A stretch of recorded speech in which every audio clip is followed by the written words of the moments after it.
Com a chegada do Partido dos Trabalhadores ao poder em 2003, falou-se muito sobre os riscos de o Brasil se tornar uma Venezuela. Estamos em crise alimentária no mundo. Brasil e Venezuela juntos, tomando medidas para enfrentar essa crise. Durante os últimos 15 anos, os dois países estiveram submetidos a partidos de esquerda e líderes políticos, colegas na organização supranacional denominada Foro de São Paulo. Quando tivemos a ideia de construir o Fórum de São Paulo. É possível reconhecer aspectos de nossa história no país vizinho? Que elementos levaram a Venezuela a regredir tanto em seus indicadores econômicos e sociais?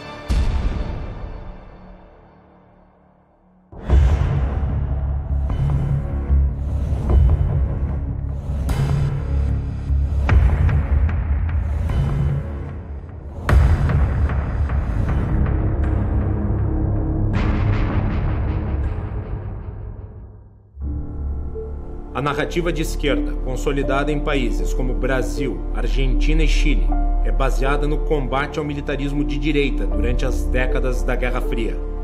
A Venezuela, por sua vez, não viveu uma situação como essa porque sua última ditadura se deu nos anos 50. Comandado pelo general Marco Evangelista Pérez Jiménez, o regime se assemelhava muito mais ao de Getúlio Vargas no Brasil e ao de Juan Domingos Perón na Argentina. Marco Pérez Jiménez foi derrubado em 1958, depois de tentar continuar no poder por meio de um plebiscito fraudulento. Em seu lugar, líderes políticos firmaram um pacto de estabilidade na Venezuela.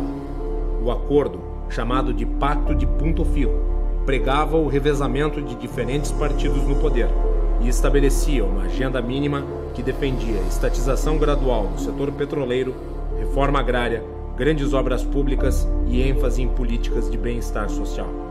A consequência dessas políticas foi o aumento progressivo do Estado e do gasto público.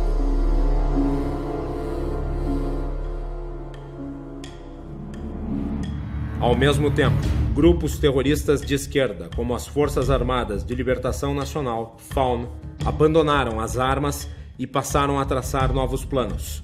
Ao invés do combate aberto, as FARC mudaria de nome para Terceiro Caminho e passaria a se infiltrar nas Forças Armadas. Um dos nomes importantes que entraram na recém-legalizada FARC foi Adán Chávez, irmão mais velho de Hugo Chávez. Nessa mesma época, Hugo passou a integrar o exército. Além do parentesco, Adán teria um importante papel na formação ideológica de seu irmão, sendo seu tutor revolucionário. Chávez era un devorador, un investigador nato, y eso le dio inicialmente una formación en ese sentido autodidacta, ¿no? El 5 de julio de 1975 yo salí de subteniente con un fusil aquí y el libro del Che Guevara bajo el brazo. Yo salí ya convertido en un soldado rebelde. En 1986, Chávez criou seu próprio grupo político, o Movimento Bolivariano Revolucionário 200, MBR-200. A queda do preço do petróleo ocorrida na década de 80 expôs a fragilidade da economia venezuelana, que era dependente da exploração do petróleo. O país havia estatizado o óleo negro, tornando-o a sua principal fonte de riqueza. O resultado foi a fuga de capitais e o empobrecimento da nação. Oh, patria mía, patria querida, voy a la guerra a luchar por ti. Em 1989, a economia da Venezuela se tornou insustentável. Carlos Andrés Pérez, o presidente da época, se viu obrigado a adotar medidas de controle de gastos para tentar dar uma resposta ao problema estrutural do país. A esquerda radical não aceitou as medidas e grupos como o Terceiro Caminho e o MBR-200, liderado por Chávez, articularam um grande ato público contra o governo. O protesto foi chamado de Caracazo e consistiu em violentas manifestações de rua.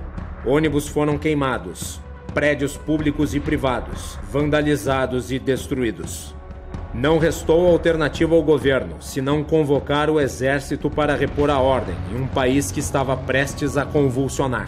A crise serviu de combustível para que Chávez e seus partidários se mobilizassem com o objetivo de usurpar o poder democraticamente constituído.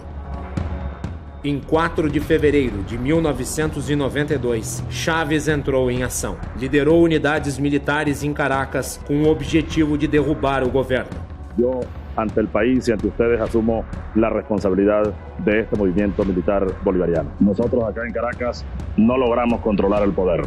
Ustedes lo hicieron muy bien por allá, pero ya es tiempo de evitar más derramamiento de sangre, ya es tiempo de reflexionar y vendrán nuevas situaciones y el país tiene que enrumbarse definitivamente hacia un destino mejor. A tentativa de golpe fracassou.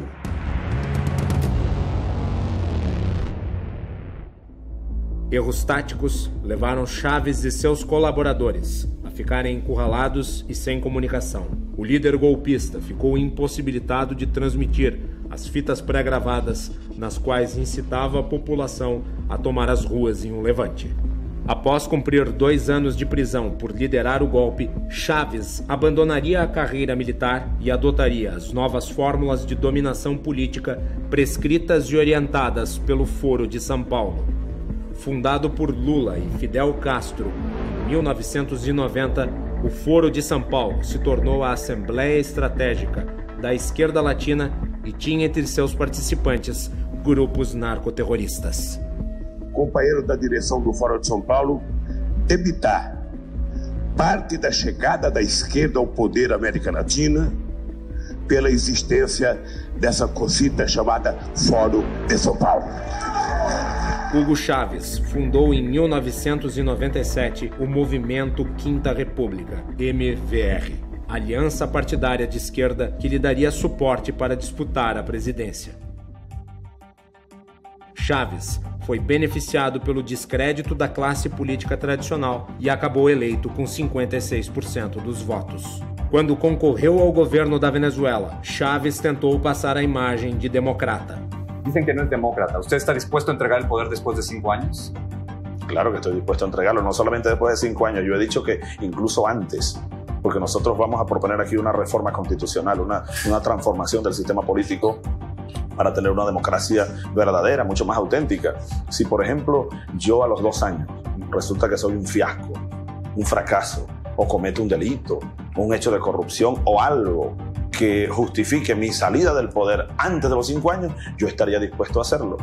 Ao contrário do que anunciou, uma vez no poder, passa a agir para reformar as instituições vigentes de forma a se consolidar no comando do país. Que sobre esta moribunda Constitución haré cumplir, impulsaré las transformaciones democráticas necesarias para que la República Nueva tenga una carta magna adecuada a los nuevos tiempos. Lo juro. Chávez decretou a realização de um referendo sobre a criação da Assembleia Constituinte. A população abraçou a ideia. A convocação foi aprovada por margem expressiva, mais de 70% dos votos. A Assembleia Constituinte, dominada por partidários de Hugo Chávez, redigiu a nova carta em 100 dias. O país passa a se chamar República Bolivariana da Venezuela. Na eleição da Constituinte, os apoiadores de Chávez conquistaram a maioria dos assentos. Um de seus planos era tornar a Câmara dos Deputados e o Senado em uma única casa. As contínuas modificações na estrutura política e institucional da Venezuela criaram um racha na população. Em 2002, mesmo com Chávez reeleito, a Venezuela se encontrava dividida entre 2 polos opostos. Em 11 de abril de 2002, manifestações contra e pró-Chávez se encontraram na frente do Palácio Miraflores. O caos se instalou e autoridades militares, contrárias ao governo, aproveitaram a oportunidade para tentar destituir Chávez.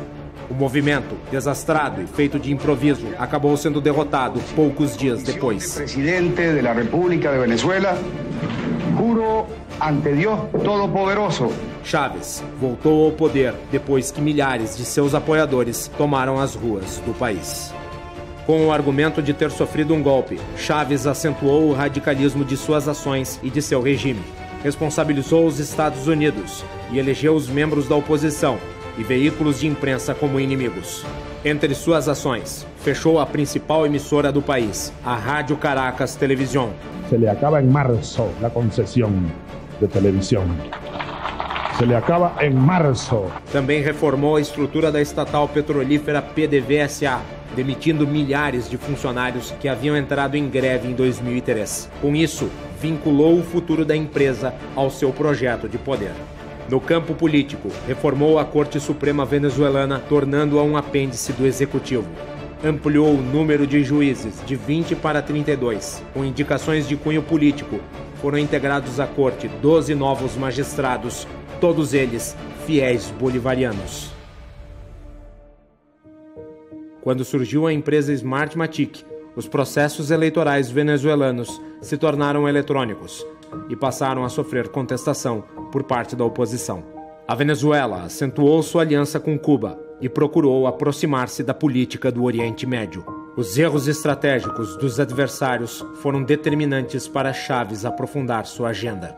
Partidos de oposição se recusaram a participar do pleito legislativo, acusando a eleição de ser ilegítima e fraudulenta.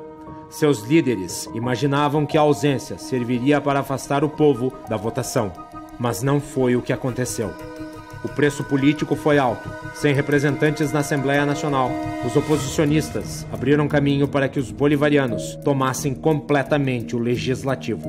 Em 2006, Hugo Chávez foi reeleito pela terceira vez com 62,9% dos votos.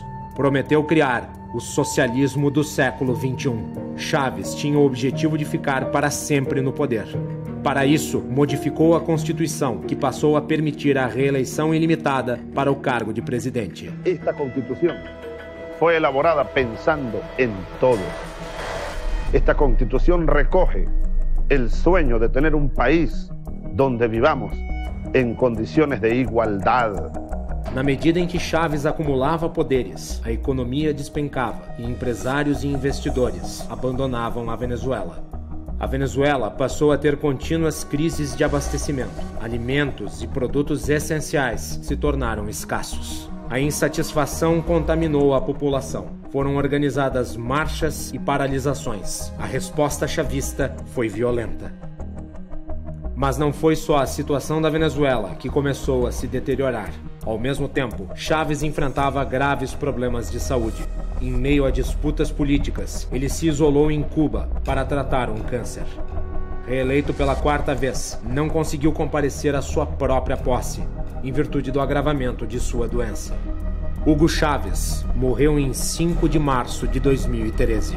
Foi substituído no poder por Nicolás Maduro, um de seus principais auxiliares.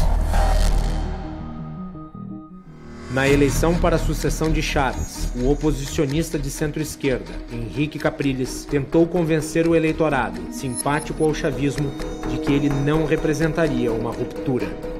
Por margem mínima, Maduro foi eleito presidente em 14 de março de 2013. El candidato Nicolás Maduro Moros, 7.505.338, con el 50,66% de la votación. Novamente, o processo eleitoral, organizado pelo Smartmatic, sofreu acusações de fraudes. Capriles não reconheceu o resultado e pediu a recontagem de votos. Mesmo com a eleição contestada, Maduro prevaleceu. O apoio diplomático da União das Nações Sul-Americanas, órgão subordinado ao Foro de São Paulo, foi fundamental para lhe dar sustentação internacional. Apesar da vitória interna, Maduro passou a lidar com uma oposição crescente na Venezuela. Nas eleições legislativas de 2015, a oposição recuperaria a maioria na Assembleia Nacional. Tentando driblar os adversários do parlamento, Maduro convocou uma nova Assembleia Constituinte. Anuncio que en uso de mis atribuciones presidenciales como jefe de Estado constitucionales de acuerdo al artículo 347 convoco al poder constituyente originario para que la clase obrera y el pueblo en un proceso popular constituyente convoque una Asamblea Nacional Constituyente. A manobra não foi reconhecida nem dentro do país e nem pela comunidade internacional. Mesmo assim, formou-se um parlamento paralelo, próprio da ditadura, que passaria a funcionar como alternativa ao parlamento oficial. Foi em meio a esse clima que, em 2018, Maduro buscou sua reeleição. Obteve vitória contestada internacionalmente. As fraudes no processo eleitoral se avolumaram. Brasil, Estados Unidos e União Europeia não reconheceram a legitimidade de Maduro para continuar. O parlamento oficial também se recusou a prestigiar sua posse. E na Venezuela, o presidente Nicolás Maduro foi reeleito para um novo mandato de 6 anos, numa votação marcada por alta abstenção e denúncias de fraude. Maduro disse que essa foi uma vitória contra o imperialismo. Depois de 93% das urnas apuradas, ele foi declarado vencedor com pouco mais de 5.800.000 votos. O impasse se agravou quando Juan Guaidó, então designado líder da Casa Legislativa dominada pela oposição, se declarou presidente da Venezuela. Juro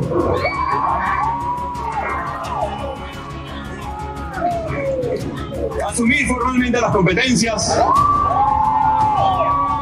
del Ejecutivo Nacional como el presidente encargado de Venezuela. O mundo se dividiu.